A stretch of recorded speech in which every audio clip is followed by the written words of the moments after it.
রাজনীতি দেখতে চাচ্ছেন, আবার রাজনীতি দেখতে চাচ্ছেন, লড়াই করতে প্রস্তুত আছেন, লড়াই করতে প্রস্তুত আছেন, লড়াই করতে প্রস্তুত আছেন। প্রত্যেকটা জায়গায় ফ্যাসিবাদের দোসররা এখনো বসে আছে। আমার ভাইয়েরা রক্ত দিয়েছে, সেই রক্তের উপর ভর করে ঘুষ বাণিজ্য চলছে। আমার ভাইয়েরা রক্ত দিয়েছে একটি বৈষম্যহীন রাষ্ট্রের জন্য, সেখানে এখনো দেখা যাচ্ছে বৈষম্য চলমান, চাকরিতে বৈষম্য চলমান। এখনো আমাদের বেকার ভাইয়েরা চাকরির জন্য হন্য হয়ে ঘুরছে, এখনো আমাদের নিয়োগ বিজ্ঞপ্তি হচ্ছে না। দেখা যাচ্ছে সচিবালয়ের সচিব নিয়োগ দিতে, ডিসি নিয়োগ দিতে অভিযোগ আসছে। আমাদের ভাইয়েরা এর জন্য রক্ত দেয় নাই। আমাদের প্রশাসনের রাষ্ট্রের প্রধান হিসেবে এখনো রাষ্ট্রপতি বসে আছে, সে একটি ফ্যাসিবাদের দোষর, ফ্যাসিবাদের দোষর। এবং হচ্ছে গণহত্যায় যখন সরকার দেশের ছাত্র জনতার উপর গণহত্যা চালাচ্ছিল, সেই প্রেসিডেন্ট বঙ্গভবনে বসে বসে নিবৃত্তিতে সাপোর্ট দিয়েছে। কিন্তু সে এখনো বঙ্গভবনে আমার ভাইয়ের রক্তের টাকাই কিনা, আমার ভাই বোনদের শ্রমের টাকাই, ঘামের টাকাই তার বেতন চলছে। আমি বলতে চাচ্ছি, বাংলাদেশের সংবিধান, এই সংবিধান বারবার ফ্যাসিস্ট তৈরি করেছে, বারবার স্বৈরাচার তৈরি করেছে। ৭২ থেকে ৭৫ শাসন আমলে আওয়ামী লীগ সরকার এদেশের দুর্ভিক্ষ এনে দিয়েছিল, বাকশাল কায়েম করেছিল।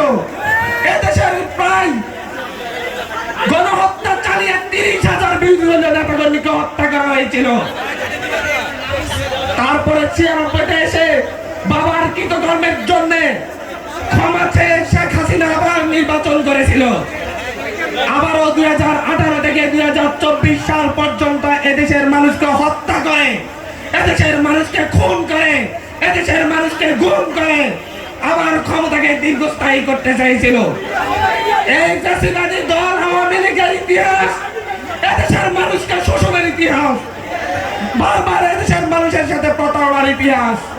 ২৪-এ হাজার হাজার ভাই বোনদেরকে হত্যা করার পরে আজকে একটি সুশীল গোষ্ঠীকে দেখতেছি, তারা আওয়ামী লীগের রাজনীতি করার পক্ষে কথা বলছে।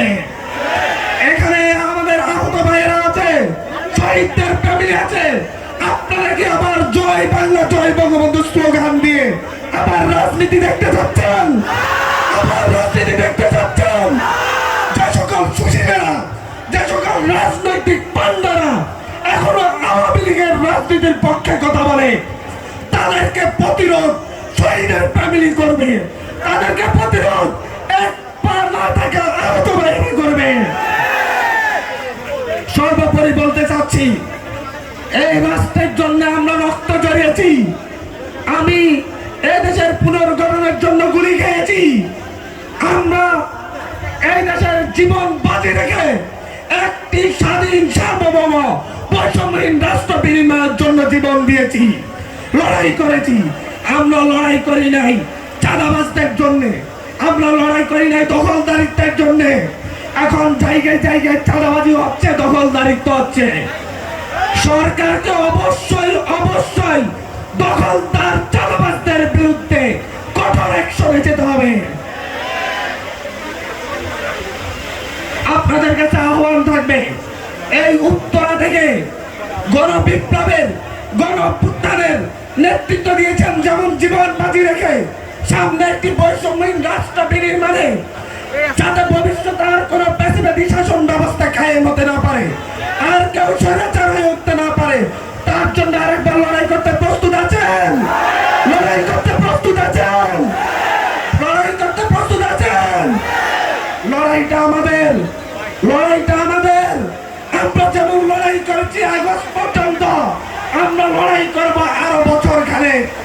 ততদিন পর্যন্ত আমরা, যতদিন না বীর মুক্তির স্বপ্ন সফল হবে, যতদিন না বুসাইদের স্বপ্ন সফল হবে, আহ্বান জানাচ্ছি বৈষম্যহীন রাষ্ট্রের স্বপ্নকে টিকিয়ে রাখার জন্য একতা, আহ্বান জানাচ্ছি বৈষম্যহীন রাষ্ট্রের স্বপ্নকে টিকিয়ে রাখার জন্য আরেকটি সংগ্রামে। আপনাদেরকে বলবো, এই সংবিধানকে বাতিল করার দাবি জানাচ্ছি। এই উত্তরার মঞ্চ থেকে যে সংবিধান বাংলাদেশে বারবার ফ্যাসিস্ট এবং স্বৈরাচার সরকার প্রতিষ্ঠিত করতে সাহায্য করেছে, সেই সংবিধান বাতিল করে জনগণের জন্য, জনগণের পক্ষে, যাতে আর ভবিষ্যতে কোনো ফ্যাসিস্ট হয়ে উঠতে না পারে, কোনো সরকার স্বৈরাচার হয়ে উঠতে না পারে, সেরকম একটি সংবিধান লিখতে হবে। একই সাথে যে প্রেসিডেন্ট আমার টাকায় এখনো বঙ্গভবনে বসে আছে, তাকে অবিলম্বে পদত্যাগ করে ছাত্র জনতার প্রেসিডেন্ট সেখানে বসাতে হবে। কোন খুনির প্রতিষ্ঠিত প্রেসিডেন্ট বঙ্গভবনে থাকতে পারবে না। ধন্যবাদ সকলকে।